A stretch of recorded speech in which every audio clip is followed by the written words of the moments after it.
Assalamualaikum warahmatullahi wabarakatuh. Salam sejahtera bagi kita semua. Shalom, Om Swastiastu, Nama Budaya, dan salam kebajikan.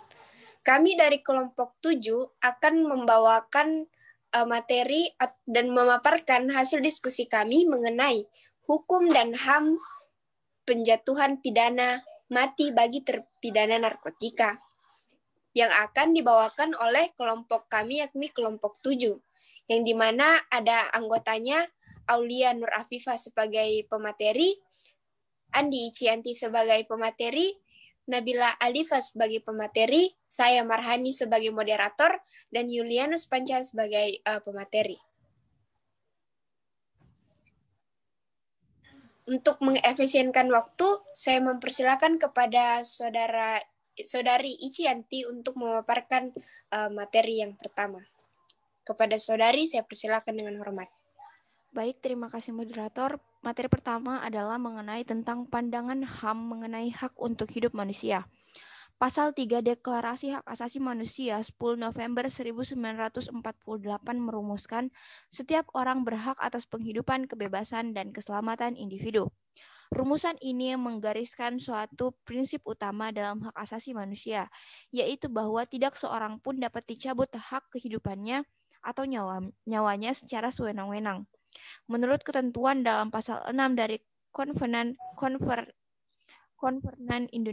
Internasional Hak-Hak Sipil dan Politik merumuskan bahwa posisi hukuman mati dalam pandangan hukum hak asasi manusia tidak dapat dijatuhkan terhadap anak-anak dan hanya dapat dijatuhkan untuk kejahatan-kejahatan yang sangat serius antara lain genosida.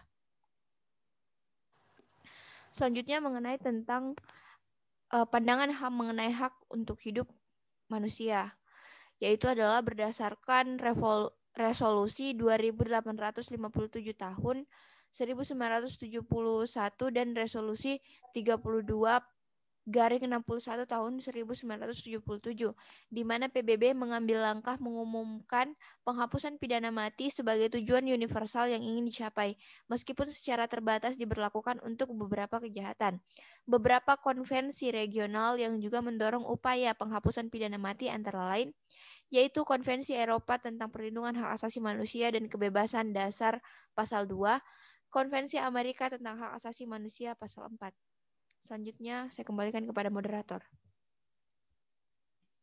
Oke, baik. Kita akan lanjut ke penjelasan berikutnya yang akan dijelaskan oleh Nabila. Kepada saudari Nabila, saya persilakan dengan hormat. Baik, terima kasih. Konsep perlindungan hak asasi manusia di Indonesia itu sendiri dapat dilihat dalam Pancasila dan Undang-Undang Dasar 1945. Hal tersebut juga termaktub pula dalam pembukaan Undang-Undang 1945 alinea keempat, antara lain sebagai berikut. Kemudian daripada itu, untuk membentuk suatu pemerintahan negara Indonesia yang melindungi segenap bangsa Indonesia dan seluruh tumpah darah Indonesia, dan untuk memajukan seluruh tumpah darah Indonesia, dan untuk memajukan kesejahteraan umum, mencerdaskan kehidupan bangsa, dan ikut melaksanakan ketertiban dunia. Dari kutipan pembukaan Undang-Undang 1945 tersebut, dapat dipahami bahwa prinsip hak asasi manusia di Indonesia telah dijamin keberlangsungannya. Next.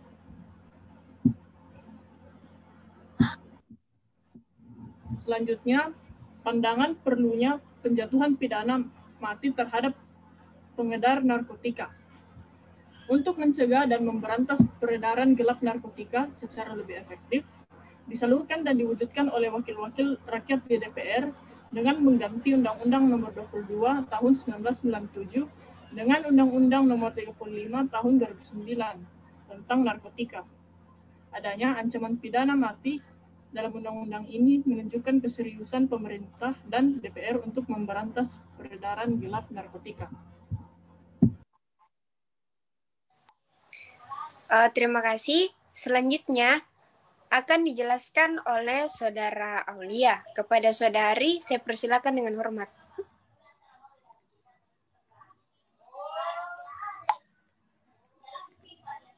Oke, maaf. Penjelasan berikutnya akan disampaikan oleh Saudara Panca. Kepada saudara, saya persilakan dengan hormat.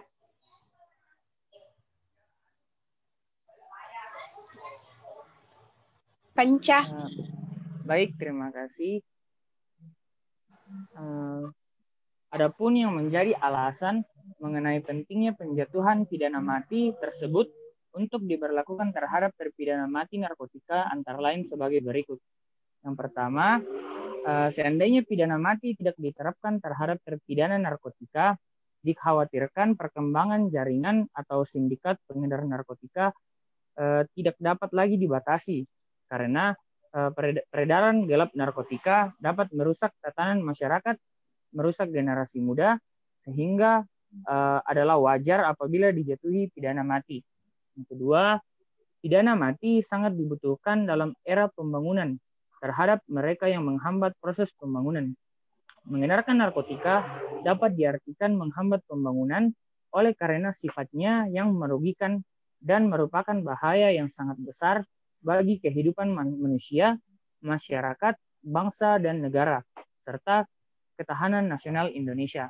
Dan yang terakhir, pidana mati merupakan alat penting untuk penerapan yang baik dari hukum pidana.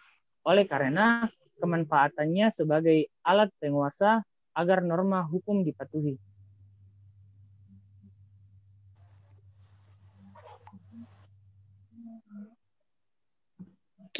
Pidana. Oke. Ya, silakan lanjut. Pidana mati dipandang dari ide keseimbangan monodualistik dan individualisasi pidana itu sendiri tidak dapat digolongkan sebagai bentuk stelsel yang bersifat kejam. Oleh karena pidana mati yang bersifat eksepsional tersebut memiliki keuntungan sebagai berikut. Yang pertama, pelaksanaan eksekusi terpidana mati menggunakan cara yang seminimal mungkin tidak menyebabkan rasa sakit yang berkepanjangan. Dalam arti pelaksanaan eksekusi tersebut dengan tetap memperhatikan sisi kemanusiaan terhadap si terpidana. Yang kedua, pelaksanaan pidana mati tidak boleh dilakukan di muka umum. Hal ini adalah manusiawi, mengingat terpidana dalam hal ini tetap dipandang kedudukannya sebagai individu yang diakui hak-haknya secara terbatas. Dan yang terakhir, pidana mati tidak pernah diancam secara tersendiri, bahkan tidak pernah diancamkan secara alternatif, hanya dengan pidana penjara seumur hidup. Sekian, saya kembalikan kepada moderator. Baik, terima kasih atas penjelasannya. Kita pada sesi kesimpulan. Mengenai materi yang tadi, kesimpulan ini akan disampaikan oleh Saudari Aulia. Kepada saudari, saya persilakan dengan hormat. Baik, kesimpulannya adalah hukuman mati masih sangat perlu diancamkan khususnya terhadap kejahatan yang tergolong kejahatan berat dan kejahatan luar biasa yang membutuhkan penanganan yang bersifat khusus. Penjatuhan pidana mati sedapat mungkin dengan tetap memperhatikan tujuan dan pedoman pemidanaan, kepentingan umum yang dilanggar, serta kemanfaatan secara luas. Hukuman mati terhadap pengedar narkotika dilegalkan dalam rangka menghindari bahaya yang sangat besar bagi kehidupan manusia, masyarakat, bangsa, dan negara, serta ketahanan nasional Indonesia. Penjatuhan pidana tidak dapat dikategorikan bertentangan terhadap hak untuk hidup atau mempertahankan hidup dari individu, mengingat pembatasan hak tersebut adalah kewajiban asasi untuk menghormati hak orang lain dan hukum adalah penyeimbang antara hak dan kewajiban tersebut.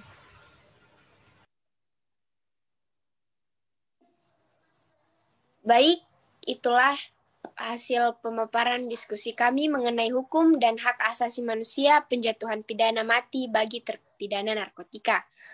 Atas penjelasan yang kami paparkan, semoga dapat dimengerti, dan jika ada kesalahan, mohon maaf sebesar-besarnya. Untuk itu, kami dari kelompok 7 mengucapkan banyak terima kasih, dan Assalamualaikum warahmatullahi wabarakatuh.